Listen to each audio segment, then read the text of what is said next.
As we continue to shine the spotlight on Berea, we are at the Pinnacles. Berea College owns and manages about 9,000 acres of forest in this area. It's beautiful. There are hiking trails all through here, amazing wildlife, these beautiful trees, and also probably the most breathtaking views in all of central Kentucky. Everything is connected to the forest, right? This is the source of life. Literally. For students at Berea College, this is a classroom of sorts. I call it the forest campus. And we know that when our bodies relax and our minds relax, we can learn, we can retain information better. All of our bodily systems work a lot better when we're in a relaxed state. Wendy Zagray-Warren is the director of the Berea College Forestry Outreach Center.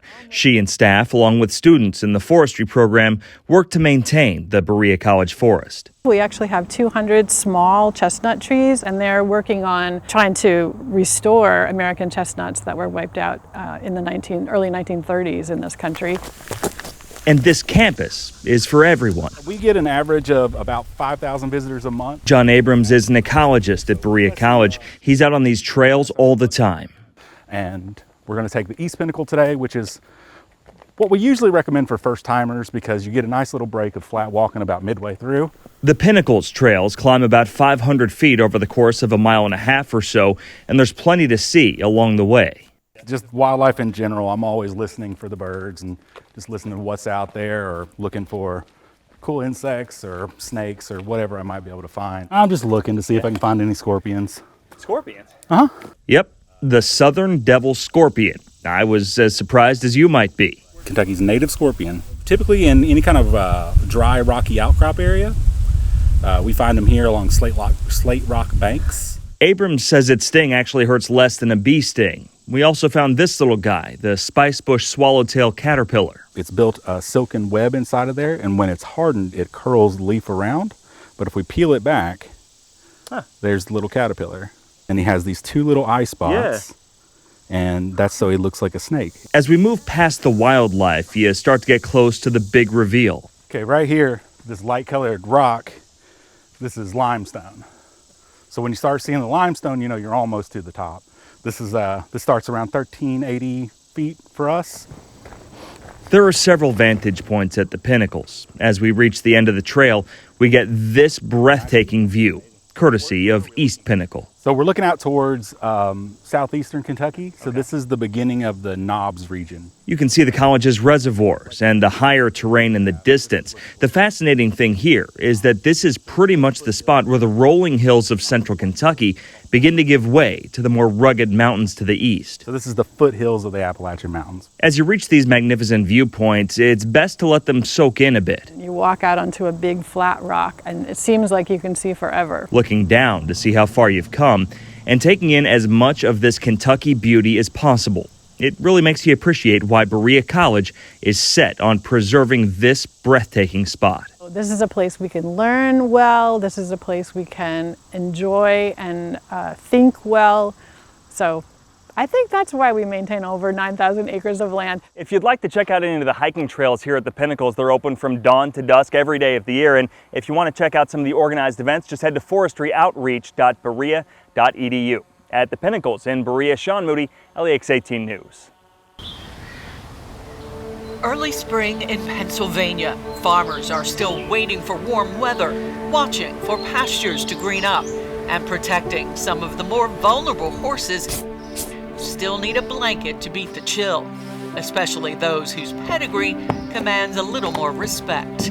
At Bright Futures Farm, one chestnut mare tops the list. She knows the camera's there. Yeah, she definitely knows that. She's like her dad. Bev D has been taking in retired horses for 23 years. In 2018, she opened her doors and her heart to a thoroughbred that's truly one of a kind, the only living daughter of Secretariat. Secretariat on the outside to take the lead. It keeps his legacy alive. At the wire, it's going to be Secretariat.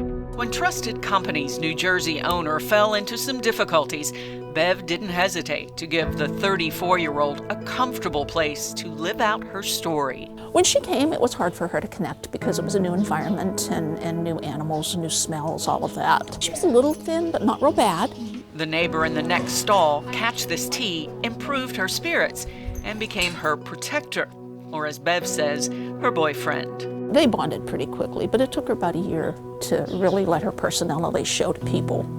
And now she's just a big sweetheart. Except for arthritis that sometimes causes a limp, Bev says Trusted Company is happy. She certainly is friendly and healthy for the most part. Daily meds, Bev says, help with the aches and pains of old age. She's real personable. You know, she loves people, probably because she knows they feed her treats. But I think she loves us anyway. The biggest question when people learn about Trusted Company is how did an offspring of arguably the best thoroughbred ever end up here, living off the generosity of others?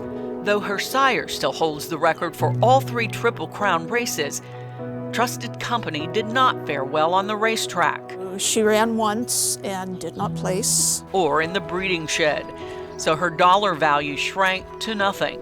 But her worth can't be measured by those who want to see older horses live with dignity. I have no idea the wisdom and the personality in these guys. Tell me why you do this. Because if I don't take them, they're going to go to auction and slaughter, or they're going to starve in somebody's backyard sometimes. I only take the older ones now because nobody wants them. Bev was elated to take care of horse racing royalty, but she had no idea how the rest of the world would react. When people come, she's the first one they go to, and she gets more attention than everybody else when she's got visitors. Oh, they hugged her, they cried. Hugged her some more, fed her a lot of treats. But she just had an impact I never thought she'd have. Maybe because horse lovers know she's one of the last to come from a legend, the likes of which we may never see again. See, I even get teary-eyed. Tell me why you're getting emotional. He's just awesome. You know, I mean, 50 years ago, he made those records, and 50 years now, they're still standing.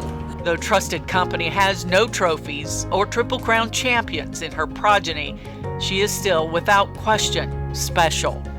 To Bev, to horse racing, to all of us who, 50 years later, He is moving like a tremendous machine. still marvel at the majesty and grace of Secretariat.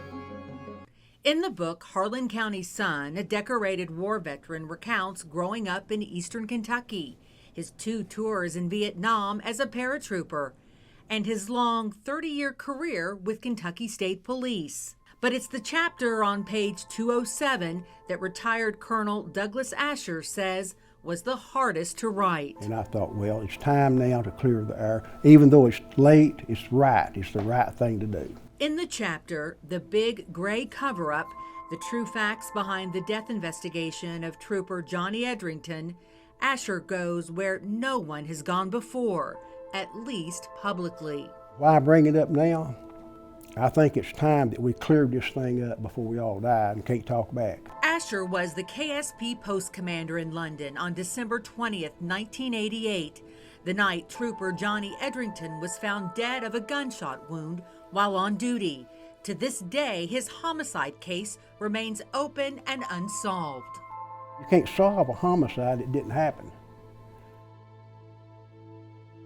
In the book, Asher says it was the unanimous decision of all those investigators, as well as the county coroner and assistant state medical examiner, that Trooper Edrington's gunshot wound was self-inflicted. There were 3 different gunshot residue tests taken of his hands after he was discovered, which had abundant amounts of residue. He says after conducting the autopsy, he initially listed the manner of death as undetermined. And you're saying no one came back to you and asked you for your professional medical opinion on the cause of death, the manner of death, excuse me. No, I think they knew which way I was leaning.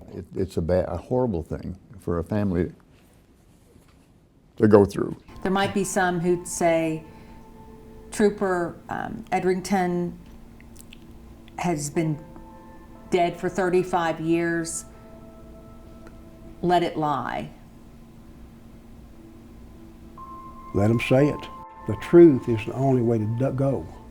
Even if it's ugly, even if it's hard to deal with, the easiest way out of everything is just to tell the truth.